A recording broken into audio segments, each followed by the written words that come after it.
Hi, everyone. Welcome to Live with Janome. I'm Ann Hine, Embroidery Software Specialist for Janome America. And let me get my camera on so I can say a proper hello. There we go. And I'm going to add this little part there. There we go. So welcome, everyone. Today is a really special day because it's my birthday. I'm celebrating a big one, and I'm happy to celebrate it with all of you. I am 65 today. I started celebrating my birthday on my live day back in 2020 when we started doing our first live. So I've been doing these for the past 5 years. And it's really been fun. And I really enjoy that I get to spend my birthdays with you guys, at least a part of my birthday. I have more to go today. So before and after. So there'll be cake a little later. And so that's kind of fun. And I have family here. So I'm having a great time celebrating. But I just want to spend a few minutes with you guys on my live day to talk to you about creating some artwork in our software. And today we're going to talk about using our shapes, converting to curves, maybe some editing nodes, how to use an offset. What else is in there? How to use the shape tool for trim. So we can do that kind of things. So I want to show you all of that. I have a little piece that I did. It's actually over there on the screen of my machine at the moment. I haven't stitched it out yet. I've been a little busy with some things happening here, so I haven't done my stitching. But I love creating, and what's on the screen is just beautiful, and I know it's going to stitch out really, really nice. So let's get to that part of it, and I will get the software up here. Let me get that going. It's over here, and here we are. So here we go. So I just want to go over a couple things before we jump right in. So over here, this is where you would set, let me close this one more time to show you. Right here is where you set your machine and your default hoop. So each time you open a new page or create new, that will be there. And if you click on it, it opens up and you can change, your machine model up here and your brand, because we are multi-branded. And then you can choose whatever hoop. My default hoop is my RE46, so I'm just going to leave it there. When you select it, it just pops over there. The next area that causes a lot of confusion is this fabric area. So I'm going to open that up. And what the fabric is, these fabrics right here, they're just a graphic of the fabric, and they are all under the normal category. This means their density based on a 40 weight thread is preset for you, but you also have the opportunity to change any of that. So, and it's really the look of the embroidery, how full the stitches are. So I pretty much stay with normal, but here are the other categories. And if you went to ultralight, if you were going to stitch on any of these, and I have stitched on tulle, I've changed it to ultralight. It makes my life so much easier. I don't have to play with the density so much. I don't have to play with all those options. It presets it for me.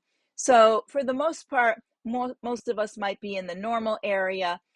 If you wanted something with a heavy stitch out, you would move to here.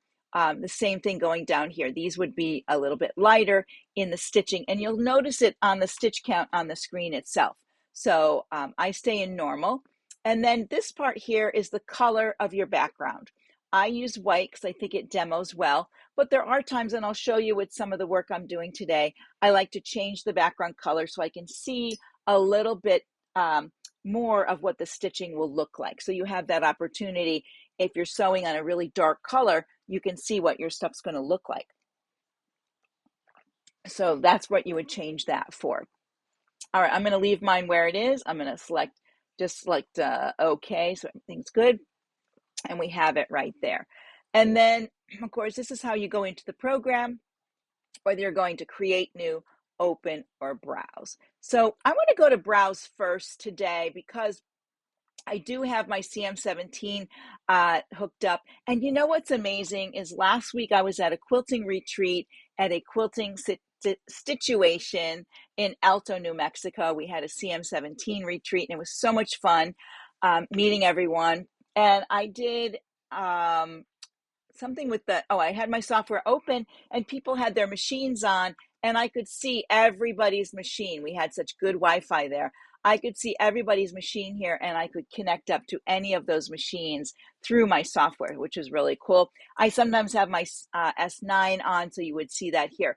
But today I do have my CM17. Let's see what's on the ready to sew screen because I can connect up right here. And this is what's on my ready to sew screen. This is the design, one of my final designs. And I'm going to pop that up.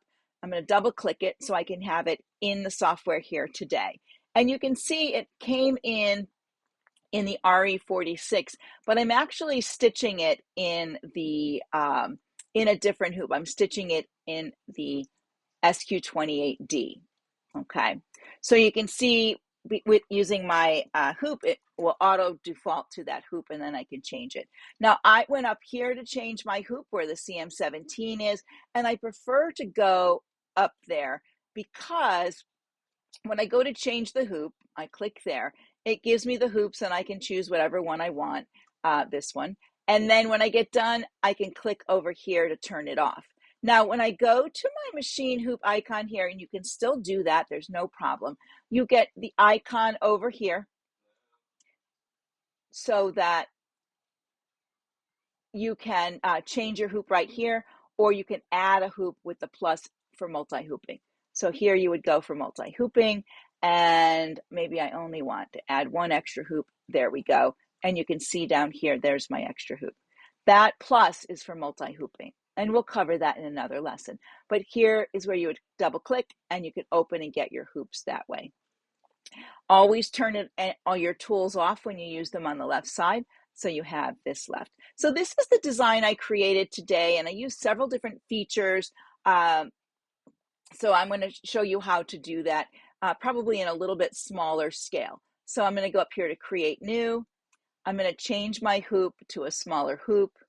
I'm going to use the little SQ here, and I'm going to jump right in. So we're going to create a small one first, and then I'll go into my larger one.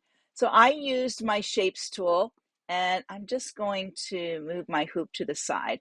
And we're going to start with our shape. So here's my circle. And I'm going to click and drag a circle. I'm going to go back in here. Maybe I'm going to do more of an oval. I'm going to bring in all my shapes first, rectangle. Now with a rectangle, you can change up here and have the corners sort of rounded. So I use 30% so you can see. I might do more of a square, more of a rectangle here.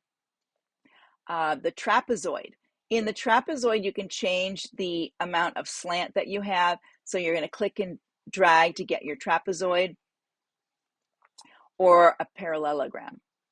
So if I click off, let's click back over here to turn that off, go back to my trapezoid, and I'll choose this, and I can click and drag a trapezoid. So I have that up here. You could change the angle of that slant in here. So you can either use your mouse wheel to roll, or you can input a number and it change that slant. If I come down here to the polygon, I can do the number of sides and the start angle. So let me just slide all these over a little bit more.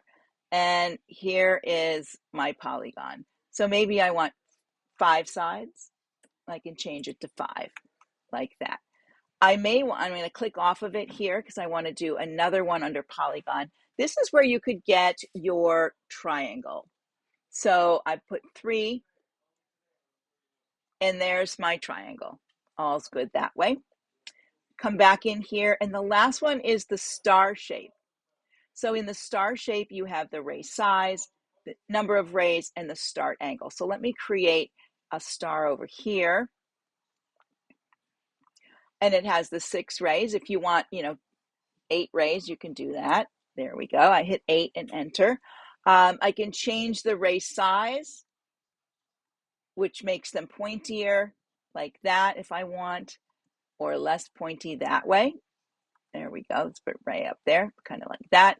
And then the number, I did the number, and then the start angle is where, it's turned. So you can have it, anywhere you want. So I may want that kind of a star. I'm going to do one other star, and I may change to a bigger hoop because I'm putting a lot of these together, but I had started mine earlier with, I'm going to do a 5 pointed star. Here we go.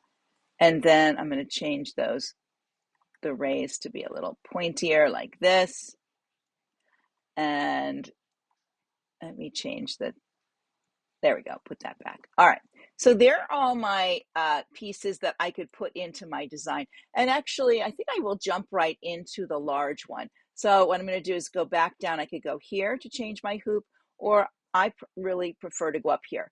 And you can see now that I've gone to my machine, I have options here because I have things on my screen. I have the center to hoop. I have that change this. Now, the only thing that's selected is 1 star. It will base it on that star, bringing everything to the center. And then let's change to this hoop here. We're going to work in this hoop here. All right, so now that I have everything here, the one thing I do not want, I'm going to turn my hoop icon off. I don't want outline. So there's the outline there. I'm going to select all of these like that, and I'm going to delete the outline and just have my shapes. And the next thing I'm going to do is I want to go over to my colors, and I'm going to select each one of these and give it a different color over here. And I'm going to start with the pink, and I'm just going to randomly pick these. Now, the order that I created these is the order of their position in the sequence menu as far as layers. I don't want that blue because I don't like that blue. We'll go to this one, and we're going to come down here. We'll use this one. I like this green here. So what I mean is when you go to layer these on top of each other, you will see, depending on, let's see, this is a good blue. And then down here, maybe I want a lighter blue or medium blue. There we go, more like that. Okay, so these are all different colors. So my first one was this circle. So wherever I put that, it's going to be behind everything because it's the first one. I can move its position, and I'll show you that as we go. So what I want to do is, and I can make these bigger as I go. If I need them a little bit bigger, I can always use the corner arrows to stretch them up. So I'm just going to start moving them around, putting them in different places. Maybe this one would look good down here. My oval, let's see, I want to make him a little bit taller maybe. Oops, taller. And then a little, maybe slightly fatter. There we go, put him right there. And this guy down here, let's make this one much bigger. There we go. So you can see, depending on when I entered them in, their position, whether they're layered on top of something or not. Let's put this kind of star over there. I'm going to move this guy up. Now it's up to you if you want any spaces in your design, like I have some spaces right there, or if you want things, perfectly close together. And so I can make this one larger. Maybe I want this green one, and I'm going to go in here. If I want to change their order, I would select it, right click, and right here is order, and I could bring it to the front one. And depending on how many layers it's under, it'll only come up a little bit. But if I go to front of design, I can bring it right on the top. Maybe this one, I want to bring this one to the front of design. There we go, so it can be on top of there. Put this little back under there. Maybe it needs to be a little bigger. There we go. My circle can be a little bit bigger. There we go. And maybe this one. All right.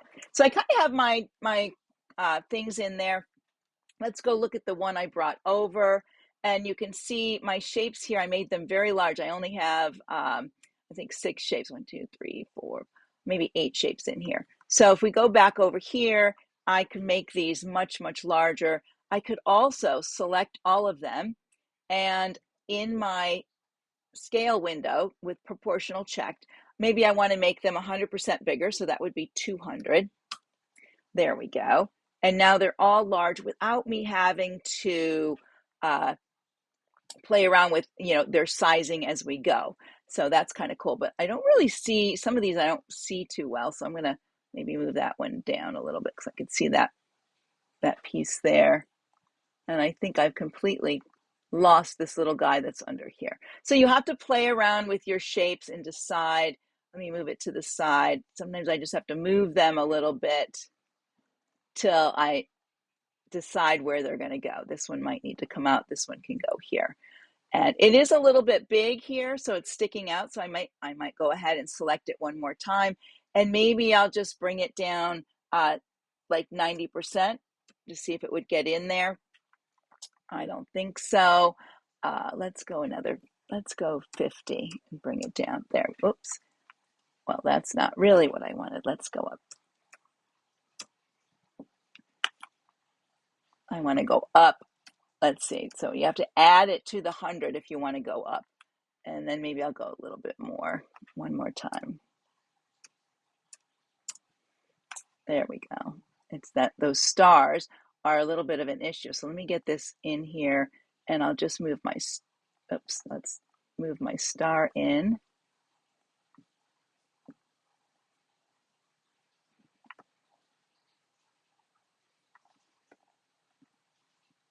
There we go. Put him in a different spot. So you kind of lay them around where you like them. And then from here, you can change the colors of them, change where they are. But now you can go in here and start to do some things like changing their patterns. So under properties, I have the purple one selected and it's a step fill. I want all of these to be step fills anyways. And I can pick patterns like this. So I'm going to get this one here and maybe I want these little waves there. This little guy down here. So you can go through and pick all these different ones. Maybe that there. Let's go over here. Let's go way down here. There's some down here. These circles are really nice.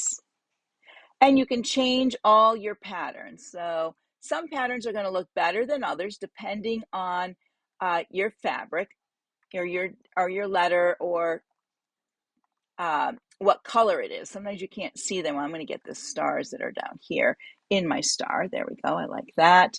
What else do we have down here? Some interesting ones. Maybe I want some A's in there. This one over here. I can come down here and I'm just scrolling. That's very intricate. Look at that. That's very intricate. I like that. And then I'll do one more. I think I have two more to pick here and we'll go down here and see. This is kind of an interesting one. And then this orange one, I'm going to use that. All right, so there are my shapes. I'm actually going to, did I do the green down? Yep, I did. What I'm going to do is I am going to copy this and put it on another page because I want to show you two different things with this. So I'm going to put that back there. Let's go to my machine and center to hoop. There we go. Now, let's go, we'll use this one here. One of the things I did in my examples is I cut it apart and left little channels between it. And to do that, one thing is there's a tiny little green sticking out there and this is my copy, so I have to ungroup it. I'm going to take that green and just bring it under there a little bit so it's not sticking out so much. I could move it to the front. Let's see what that looks like. There we go. If I want it on top of the purple, that's not bad. It's a little too close to that green one though. There we go. That's better. Okay. So I'm going to chop this up and put some channels in there. And the way I did this is I used my rectangle tool and I made a narrow rectangle over here like that. And it really, let me select it. And it really needs to be a width of about 0.3 or 0.2 to have enough. I don't need the outline, so I'm just going to delete it. And I'm going to bring it over here and place it on my design. I may need to stretch it up so that it comes all the way out. I can copy paste it. Doesn't matter what stitch it is. I'm going to copy and paste it. I'm going to move it over here. And then I'm going to rotate this one just a little bit. I clicked on the ends and you can see the rotate arrow is there and I can bring it over like this. Let's see what it looks like down here. And I need to make it click again so that I can stretch it so it goes to the edge because I want to cut all the way through it. I can use that one again, copy, paste it, move it over here. I can rotate it. I can rotate it around. Now these little pluses in the center here, if I moved that plus down here, it's going to rotate off that plus sign. So let me show you what that looks like. So see how it's turning, and I'm kind of skewing it at the same time, which I didn't really want to do. There we go. It's gonna turn off that axis on there. And this is the one I'm gonna play with a little bit more. So now I'm gonna move it back in here, and then I could put another one. Maybe I take this one and copy paste it. And where is that little, when I move it over, let's get when you're gonna get that arrow when you hit your rotate. See, it's right here. Let me change the color on this because then you guys can see it. There it is. So that's where it's going to rotate off of. So if I move that to the bottom here, or even off of there, when I go to rotate, it rotates off that centerpiece. So I can just move my cursor and I could just do it like that. That's a very handy tool to know how that works, okay? And then I'm going to click back on here to get the sizing arrows, and I'm going to size it up so it goes outside of there. And actually, I think I want to rotate it all the way, and then I want to bring the arrow back. Whoops. Let me undo that. It's getting a little crazy here. There we go. Where's my arrow? Put the arrow back in the center, and I'm going to make this one fit right there. All right. So the one that I made skinny down here, I want to make this a little fatter. I can click here and make it fatter. But what if I wanted to curve this line? Any of the shapes, when you want to work with any of the shapes, this is really a shape, any of the shapes that you're working with, you have to use the convert to curves in order to get your edit nodes in different places. So if I was working with the rectangle and I went up here, let's go back up. If I just hit edit nodes, I would just have the shaping nodes for a rectangle. It's only going to change the curve of it here, or the size of it. It's not going to let me get any other shaping in there, so I can't manipulate the outside shape.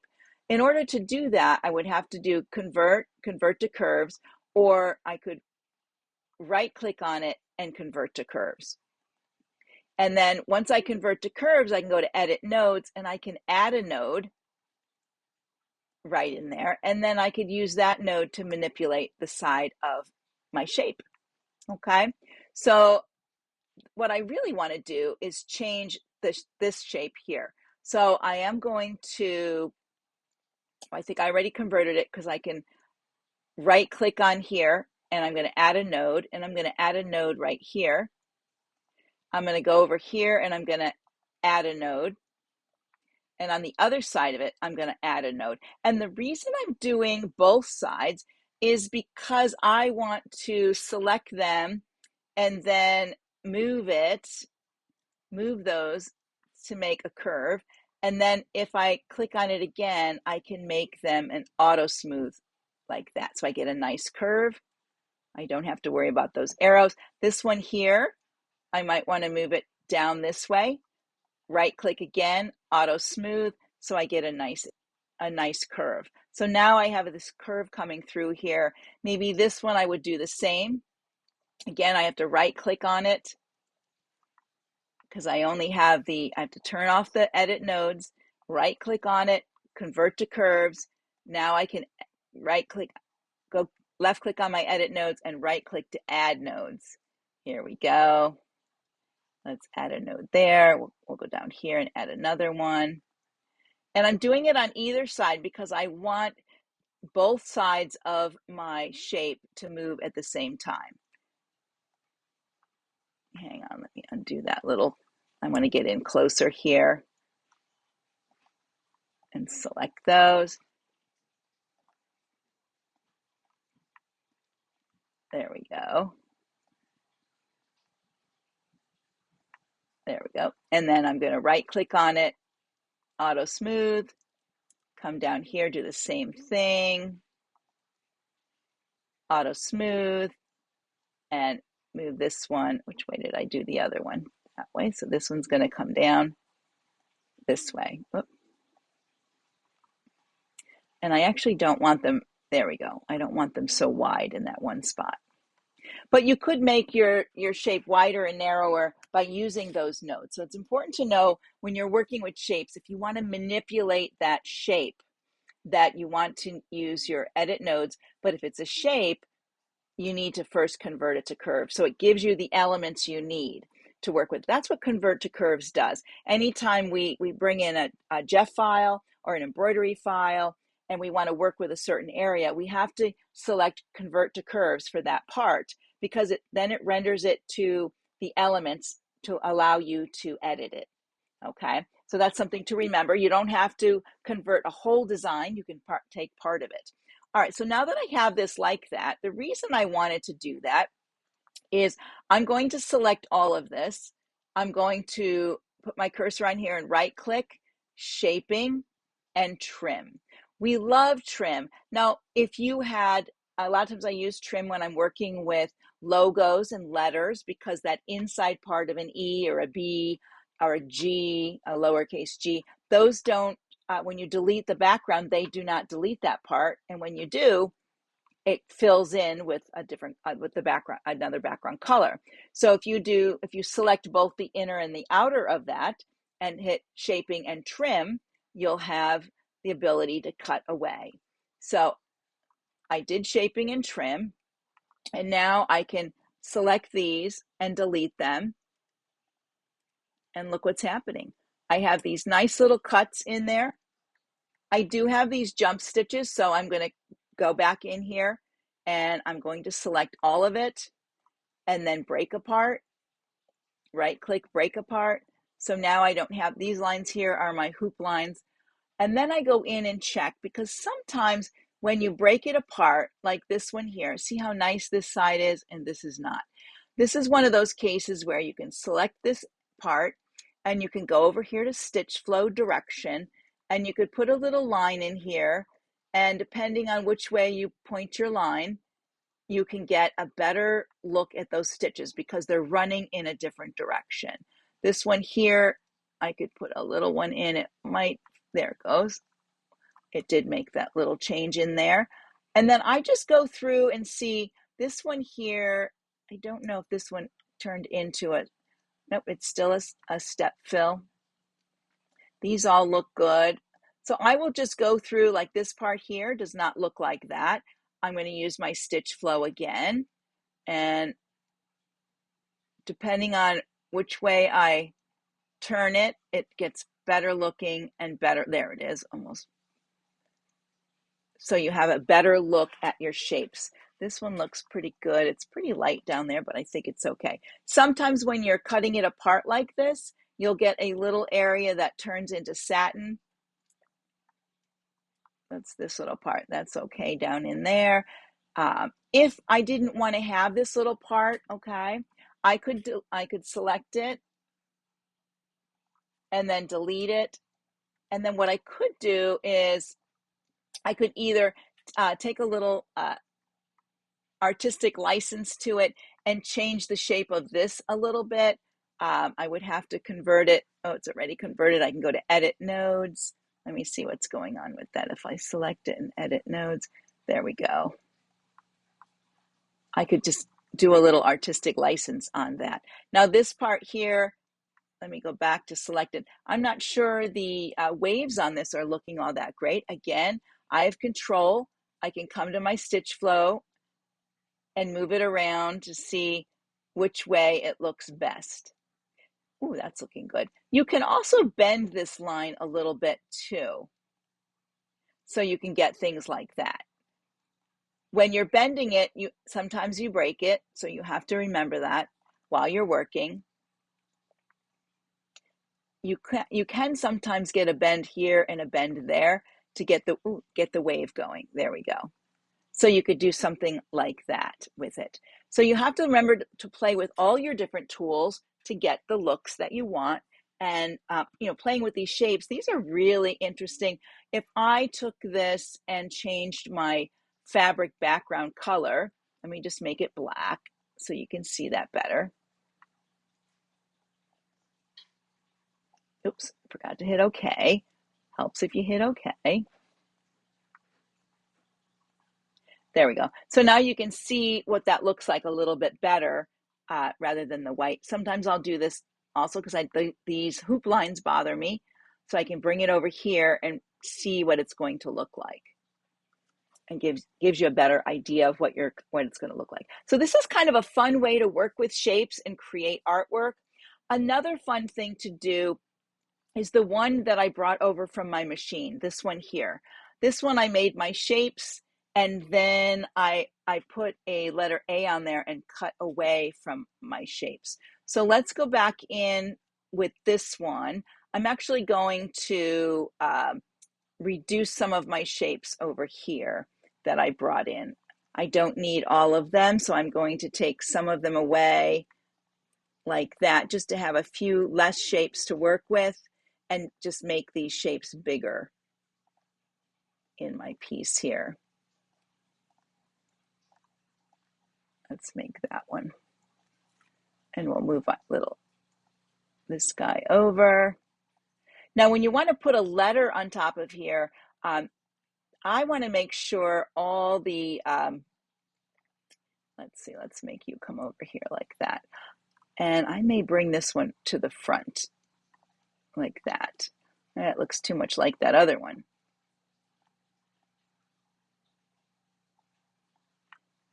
There we go. Put them right on the edge. Yeah, see, these aren't really appealing to me. Let me see what I have over here.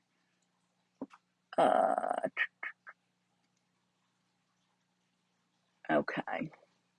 Well, I have a couple of circles, so.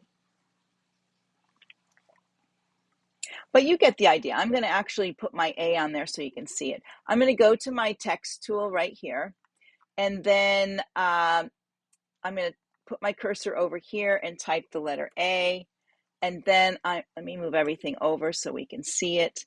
And then I'm going to click in here, and I'm just going to scroll through the different fonts. Ooh, I like that one. Let's maybe do that one.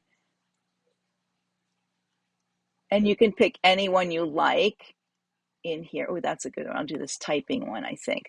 And then I'm going to lay it on top of here. I might drag it a little bit bigger and rotate it kind of like that. Let's put it in the center. I'm going to leave the outline on that one. But what I'm going to do is I'm going to select everything now. I'm going to right click, shaping, and trim.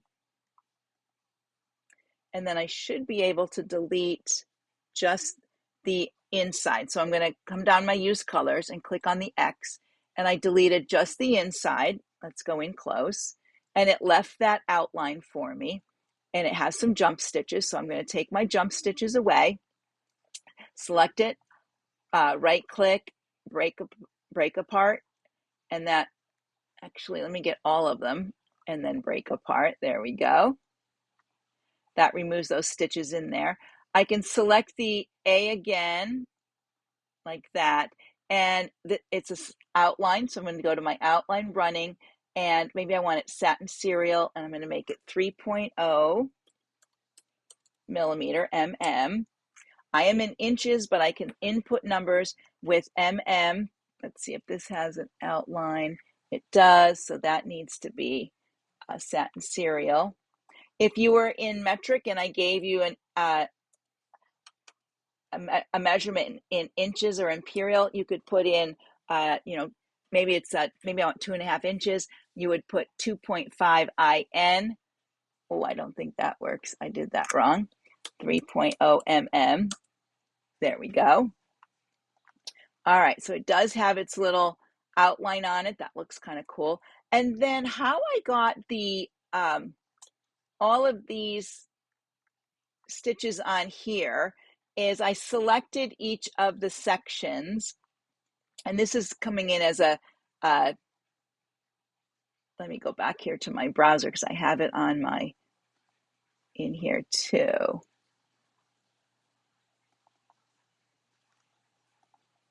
There we go. Did it get the running stitch? No. There we go. What I did to select all of those is I went in here. Let me go back to the one I was working on. You want to select your shape, You can go to outline, and I want to do running, and I would like the pattern, the bean stitch, so I'm going to put a B right there. And I think my width of my bean stitches was 3.0 mm. And then I did an offset, because right now, let's take a look at that. Right now it's on the outer edge of my piece, and you can't really see it. So my offset, I'm going to put my offset, let's see what I put over here. I put it at 0.09. So let's go back to this one. Oops, a negative, hang on, minus 0.09. Or maybe it's 0.09. There we go. It'll go in the other direction. Let's make it black so we can see it. There we go. And it made its outline. Now it didn't come around this way because this is on top. So it's not, I would have to collect on this one. So I just went around my different ones and decided you can do it individually, or if I delete that color, if I select all of it, let's see if I select all of it and I come over to my properties and I do outline running. Let's go in here and do bean. I think it's going to change my A, but that's okay for now. And then my offset is going to be 0.09. And let's see what we get. Click off of there. Ooh, it went in all kinds of crazy places. So it's much easier to do individual ones. I could try again. Let's see. But it's going to change some of these. So I went around and just collected up the individuals and changed the different ones there. So if I come in here, you can see there's that one. The my star has its part and so forth. So if I select all of these, what does it give me? Yeah, so it's got the satin cereal in there as well. But yeah, so you can go around and create these different shapes doing that. One of the other ones I did, I want to show you, I'm actually working on this. I'm going to turn this one into a zip pouch. I've got my zip pouch stuff in there. But the one thing with this, I did a test stitch up. These little parts here are too narrow. They hardly show when you start to stitch it out. So that's why I went to the wider look when I cut them apart, like in here. These are like, I think I put them at 0.9 to get the width of it. You do need a bit of width to get it to look like that. And then of course, you know, you could come in here. If I took this one and I went to outline and I did running and I changed it to a bean stitch. Let's see where that put it. And I'm going to make that bean stitch black. So it has on all the outlines are there.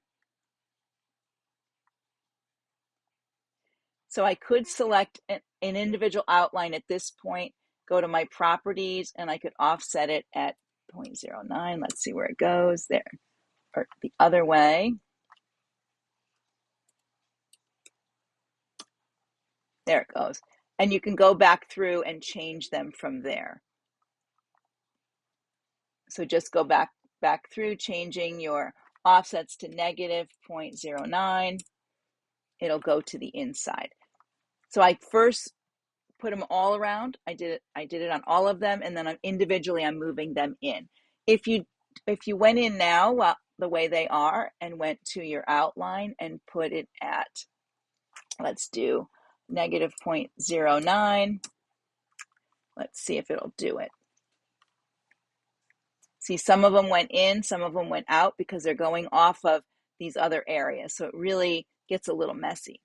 So once you do it the one time, do your offset separately and you'll have it all put together. All right, I'm going to go back to the camera. And so I challenge you guys to go ahead and be a little creative with your shapes. This is a good way to play with shapes and with the patterns that are in there. So you can make these little vignettes. You don't have to make a great big one, do, 3 or 4 little small ones just to see what those stitch outs look like, and challenge yourself to cut them using, another shape to change them. You could actually use, maybe you made one and you wanted to cut it, make it a circle on the outside. So place a circle on there, do your cut, and it'll, you can make, holes in things and stuff like that. So it's really fun way to play with your software and learn a few of the tools, so that when you're creating something, maybe you're working on a logo for a friend, or maybe you converted something to stitches, but you don't know how to work with those shapes that are in there. This is where you learn how to work with those shapes. You need to select those shapes if they need to be converted to give you nodes. If not, sometimes when you convert a graphic, especially if it's just like a JPEG, you get a lot of nodes in there. If you're converting an SVG, they come across very cleanly, a lot less nodes to have to play with. So you learned a lot in this one. I hope you learned a lot in this one, using your shapes in different ways, and what those shapes you can actually do with them. Working with cutting something by using a shape. So you're using your shaping. You're going to collect everything up and do shaping, trim, and it'll make a cut for you.